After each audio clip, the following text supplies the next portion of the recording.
तूने कौन सी पास की है? हाँ? बीएससी में?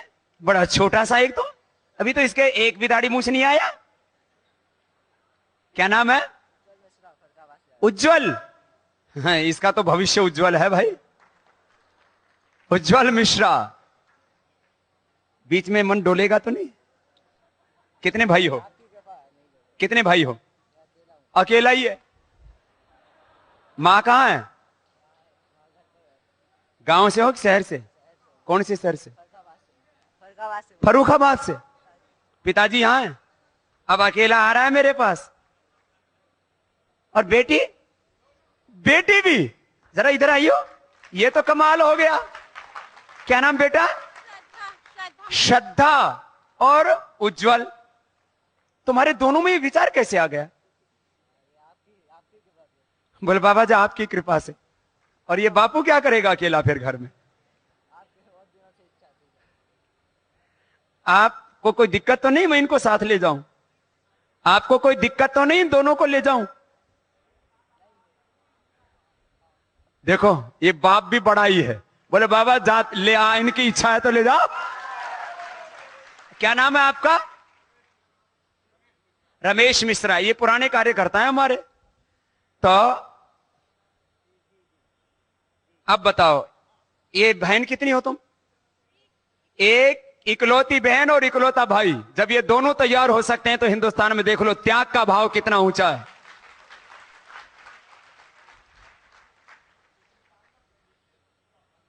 क्या आता है? शिवतांडव सुना जरा। हाँ।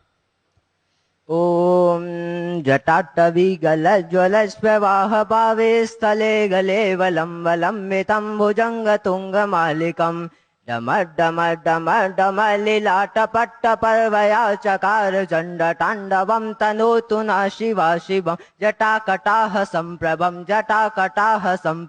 भैमं दिलिंब निर्जरी विलोल बीच वल्लरी विराजमान मूर्झरी धगद धगद धगद ज्वल ललाल पट्ट पावके किशोर चंद्रशेखर रते प्रतिक्षणं ममं धराधरेन्द्र नंदने विलास बंधु बंधुरस्फुरस्त क्यत संतति प्रमोदमान मानसे कृपा कटाक्ष घोरणे निरुद्ध दुर्धरापदे क्वचि दिगंबरे मनो विनोद भेतु वस्तुनि जटा भुजंग पिंगल पुरस्तरमणिं प्रभा कदम्ब कुमकुम अद्दलम प्रलिप्त दिव्य धूमुखे। चलो बहुत बहुत आशीर्वाद है। ये तो पूरा अब शिव की तरह तांडव ही करेगा। तो ये उज्जवल और श्रद्धा की बात हुई। ये तो ऐसे बच्चों में संस्कार आ गए हैं। 7 लाख से ज्यादा वीरों ने कुर्बानी दी। मैं आपसे पूछता हूं चंद्रशेखर, राजगुरु, सुखदेव, भगत सिंह, स्वामी विवेकानंद, दयानंद ने शादी की थी क्या? हनुमान जी ने शादी की थी? और राम रावण की लड़ाई हो रही तो बीच में जा कूदा। अच्छा बताओ, पत्नी चोरी किसी और की हुई, लड़ाई किसी और की, लेकिन सत्य धर्म और न्याय की व्यवस्था के लिए हमेशा हमारे महापुरुषों ने उन्होंने बड़ी भूमिका निभाई है, जिन्हें सोच लिया कि हमारा जीवन भगवान के लिए। जीवन पर पहला अधिकार किसका है? भगवान का। उसके बाद माता पिता मातृभूमि का है, उसके बाद अपना। तो ये तो अचानक ही पकड़ में आ गए। ये कौन सी में पढ़ रही है? बीए फाइनल ईयर है। तो ठीक है, ये फाइनल ईयर पूरा कर लेना, ठीक है। अब ये 10 दिन की ट्रेनिंग दे करके जिनका फाइनल ईयर है बीए एमए वालों का, उनको वापस भेज देंगे। और बाकी 10वीं 12वीं वालों को, जिनका बीए एमए फाइनल हो चुका है, पहले उनको 6 महीने का फाउंडेशन कोर्स, फिर उनको बीए एमए पासों को कम से कम 3 साल, और जो 10वीं 12वीं पास उनको 5 से 7 साल पढ़ाएंगे। और तब आपको लगेगा जो हमने स्कूल कॉलेज यूनिवर्सिटियों में पढ़ा वो तो झूठी पढ़ाई थी। सच्ची पढ़ाई तो हमारी वो ऋषि परंपरा में होती थी, गुरुकुलों में होती थी, आचार्य कुलों में होती थी। और उसी से दुनिया बदले। में कह रहा था देश का नेतृत्व तो ऑक्सफोर्ड, हार्वर्ड, कैम्ब्रिज में नहीं, हमारी ऋषि परंपरा में तैयार होगा। तब सामाजिक, सांस्कृतिक, आर्थिक, राजनीतिक दृष्टि से हर क्षेत्र में नेतृत्व करने वाले ऐसे ऋषि आत्माएं तैयार हों जिनके भीतर से देवत्व प्रकट हो चुका हो। बैठो बेटा। ये तो और कितने ऐसे हैं जो अपने मां बाप के इकलौते हैं? मां बाप तो इकलौते भी बहुत हैं, और बाकी जो मेरी तरह से एक्स्ट्रा में है भाई एकदम माँ बाप के पास रह गए। और बाकी सुन लो एक बात, जो लोग माँ बाप की सेवा कौन करेगा, माँ बाप कैसे जिएंगे, जो भगवान के लिए जीते हैं उनके माता पिता की व्यवस्था स्वयं भगवान करते हैं और तुमसे ज्यादा अच्छी करते हैं। ऐसे बेटियां जब शादी होके चली जाएंगी तब कौन से तुम्हारे माँ बाप का तुम ख्याल रखती हो क्या? और शादी करके कितने लोगों को खुशियां दे पाते हैं? शायद बहुत बहुत कोशिश करें तब जाकर के पति को, सास ससुर को, दो चार माने 10-20 लोगों से ज्यादा लोगों को शादी करके खुशियां को बहुत बड़ा काम करे तो अलग बात है।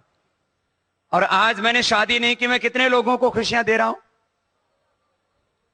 बोलो, करोड़ों लोगों को। तो मेरा वाला काम अच्छा है या तो मैं ज्यादा को खुशियां दे रहा हूं ना? लेकिन इसके लिए ना मेहनत बहुत करनी पड़ेगी। कितने बजे उठना पड़ेगा? सुबह 4 बजे। मैं 3 बजे उठता हूं, 4 बजे उठ जाना तुम लोग, मैं पहले से तुम्हारी तैयारी कर दूंगा। कितने बजे उठना पड़ेगा? कितने ऐसे बच्चे हैं जो पहले से 4 बजे उठते हैं? इतने। बाकी को उठना पड़ेगा रे, आदत खराब है ना, ठीक करनी पड़ेगी। और इनमें बेटियां कितनी उठती हैं 4 बजे? 5 बजे। तो 1 घंटा ही पीछे जाना है तुमको तो, ठीक है? अच्छा। और फिर दिन भर पढ़ाई करनी है, सेवा करनी है, और हमेशा इस संकल्प में जीना है कि मेरा जीवन भगवान के लिए हुआ है, मेरा जीवन देश के लिए हुआ, सत्य धर्म और न्याय के लिए हुआ है। अभी मंत्र बोला था ना, यदा यदा हि धर्मस्य ग्लानिरभवति भारत अभ्युत्थानम धर्मस्य तदात्मानं सृजाम्यहम् परित्राणाय साधूनां विनाशाय च दुष्कृतां धर्म संस्थापनार्थाय संभवामि युगे युगे। ये है जीवन का बड़ा उद्देश्य। बाकी तो ठीक है, जो ये वाला मेरे वाला काम ना कर पाए वो एक आदर्श गृहस्थी बन जाना। तो आप लोगों को 19 तारीख को आना है, 19 जुलाई को, 19 जुलाई हरिद्वार। फिर जिनका फाइनल ईयर है उनको परीक्षा देने के लिए भेज देंगे फिर। और बाकी जो 10वीं 12वीं पास हैं फिर 10 दिन में उनकी परीक्षा भी लेंगे। दिमाग बहुत तेज होना चाहिए और संकल्प बहुत मजबूत होना चाहिए और पुरुषार्थी होना चाहिए। ऐसा ही नहीं मूंड बुढ़ाए 3 गुण सिर की मुड़ जाए खास, खाने को लाडो मेरे लोग कहे महाराज, इसलिए बन गए बाबा जी के साथ। ऐसा नहीं, बहुत पुरुषार्थ, पुरुषार्थ की पराकाष्ठा, ज्ञान की पराकाष्ठा, प्रेम की, करुणा की पराकाष्ठा, पवित्रता की पराकाष्ठा। जीवन होना तो ऐसा कि लोग कहे अरे भाई ऐसा होना चाहिए जीवन, इतना ऊंचा जीवन। तो आप मेरे साथ आना। आलसियों के लिए जगह नहीं है, निखट्टुओं के लिए, पप्पुओं के लिए, भोंदुओं के लिए कोई जगह। हाँ, ऐसा नहीं कि भाई चलो यहां तो कामयाब हो नहीं रहे, हो सकता बाबा की तरफ ही कामयाब हो जाए। ये नहीं, जो बहुत ही प्रखर प्रज्ञावान है, इतना ऊंचा संकल्प कि मैं पूरी दुनिया पर विजय पा सकता हूं, मैं अपने शरीर, इंद्रियों और मन पर विजय पा करके पूरी दुनिया पर विजय पाऊंगा और पूरे विश्व में भारत का साम्राज्य प्रतिष्ठापित करूंगा। ऐसा ऊंचा संकल्प होना चाहिए। ये संकल्प जिनका है वो मेरे साथ आए और बीच में एक बार कदम आगे बढ़ाया तो पीछे ना हटें। ऐसा नहीं कि अब तो सच तो यही है, जांच पड़ताल कर लो, खूब सोच विचार लो, लेकिन जब मन में कमजोरी आ जाती है ना तो फिर अच्छी बात भी बुरी लगने लगती है। तो कमजोरी नहीं आनी चाहिए मन में। और ये कमजोरी कैसे आती है? कर्माशय, संस्कार और स्वभाव के कारण से। तो अपने कर्माशय, संस्कार और स्वभाव को दिनों दिन पुण्यों से भरते जाना है, प्रकाशित करते जाना है सबको। तो मैं सोच रहा था जैसे जैसे अब ये युवा भारत के शिविर आगे बढ़ रहे हैं पूरे देश भर में, आज कितनी तारीख हो गई? आज मुझे 17 दिन हो जाएंगे, कल 18, 19 और फिर 20 से हरिद्वार में। एक दिन भी विश्राम नहीं किया, मैं लगातार लग रहा हूं। जैसे जैसे दिन बढ़ते जा रहे हैं वैसे वैसे युवक युवतियां बड़ी संख्या में। मैं अभी परसों जो है उधर हिमाचल में था, कल वहां फिर चंडीगढ़ और दिल्ली में था, तो वहां पर भी मैंने पूछा तो कम से कम 1000 युवक युवतियां उठ गए। बोले बाबा दुनिया का काम तो बहुत लोग कर रहे हैं, हमें देश का काम करना, में भगवान का काम करना, कुछ बड़ा काम करना है, सत्य धर्म और न्याय की प्रतिष्ठापना करिए और करोड़ों लोगों की जिंदगी में खुशियां लाने के लिए, बड़ा काम करने के लिए आप जो कहोगे वो काम करना। हजारों भाई बहन खड़े हो रहे। और आज ये तो मध्य उत्तर प्रदेश वाला है, अब इसके बाद तो पूर्वी उत्तर प्रदेश पश्चिम वाला तो बाकी है।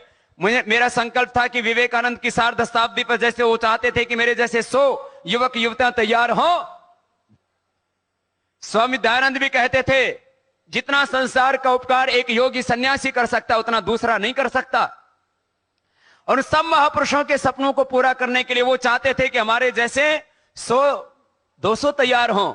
मुझे तो लगता है इसी बार अब हरिद्वार में कम से कम 1000 से ज्यादा भाई बहन तैयार होंगे और हम स्वामी विवेकानंद के सपनों का, दयानंद के सपनों का भारत बनाएंगे, वीर वीरांगनाओं के सपनों का, ऋषियों का देश बनाएंगे इस भारतवर्ष को।